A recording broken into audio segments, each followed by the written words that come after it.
किसी ने कमाल की बात कही है कि अचानक एक दिन वर्षा हुई और कान में चुपके से ये कह गई कि किसी की भी गर्मी ज्यादा दिन तक नहीं रहती, वो फिर क्यों सूरज की ही क्यों ना हो। हाय फ्रेंड्स, मैं हूं निशु विश्वकर्मम। ये कहानी एक गरीब लड़के की है। वो पढ़ाई करने के लिए शहर गया होता है और वहाँ पे उसके कुछ पेपर हो चुके होते हैं और कुछ पेपर बकाया रहते हैं। खुशी की बात ये होती है कि उसे एक दिन इंटरव्यू की कॉल आती है और उसे बताया जाता है कि कल सुबह आपका इंटरव्यू है, आप प्लीज यहाँ आ जाइएगा। अब खुशी की तो बात थी, लेकिन एक समस्या थी उसे, क्या कि उसके पास पैसे नहीं थे। शहर में खुद का खर्चा और पढ़ाई का खर्चा वो अपने दोस्तों से भी नहीं ले सकता था, क्योंकि वो अपने दोस्तों से पहले से ही ले चुका था, तो उसके दोस्त देने के लिए उसमें राजी नहीं थे। अब उसने क्या किया, अपने घर पे कुछ पैसे ढूंढे तो उसे केवल और केवल 50 रुपए मिले।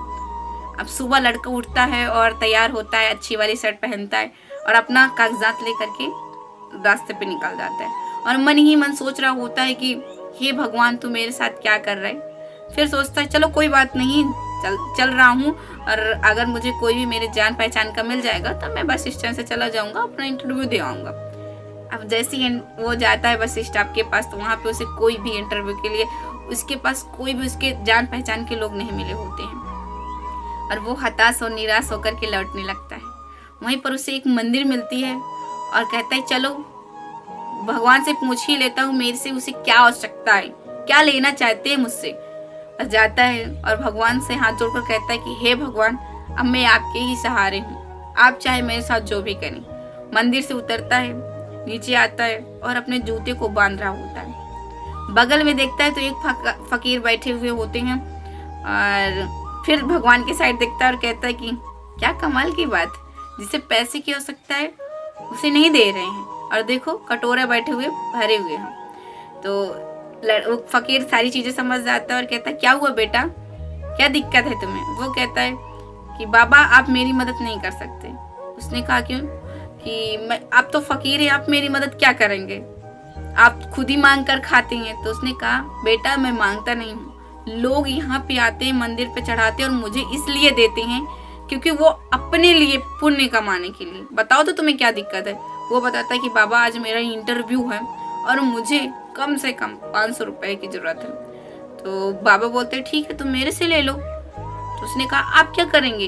तो बोला कि मुझे ज्यादा पैसे की आवश्यकता नहीं होती है, मैं बीमार हूँ तो थोड़ा मुझे दवाइयों की आवश्यकता होती है और एक टाइम का खाना, और जो भी पैसा बचता है मैं जाता हूँ मंदिर की दान पेटी में रख देता हूँ। लड़का विश्वास करता है और पैसे लेकर के चला जाता है और ये जरूर कह के जाता है बाबा से कि बाबा मैं आपके पास जब भी मेरे पास पैसा होगा मैं आपका पैसा जरूर लौटाने आऊंगा। और जाता है, उसका लकीली सिलेक्शन हो जाता है और मन ही मन खुश हो जाता है। और जैसे ही घर को लौट रहा होता है तो कहता है चलो एक बार बाबा से मिल लेता हूँ, उनको धन्यवाद देता हूँ कि आज बाबा की ही वजह से आज मेरा इंटरव्यू फाइनल हुआ है।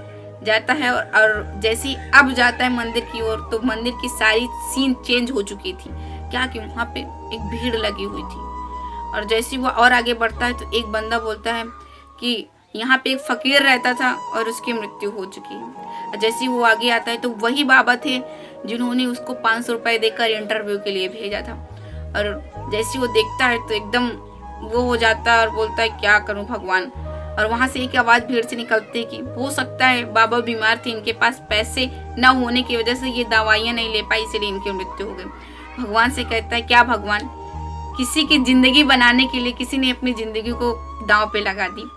और वहीं से एक बीच से आवाज निकलती है कि फकीर ही तो था, मर गया, कोई बात नहीं, इनकी क्या आवश्यकता है। ये कहानी से दो चीजें सीखने को मिलती है फ्रेंड। पहली तो आप अगर दूसरे पर विश्वास करेंगे तो आप पर भी कोई विश्वास करेगा और दोनों मिल जाएंगे तो आपका काम जरूर सफल होगा। और दूसरी चीज ये सीख मिलती है कि ऊपर वाला एक न एक दिन आपकी भी सुनेगा। आपको पता नहीं किस इंसान के लिए ऊपर वाला बनाकर भेज दे और वो सक्सेस हो जाए।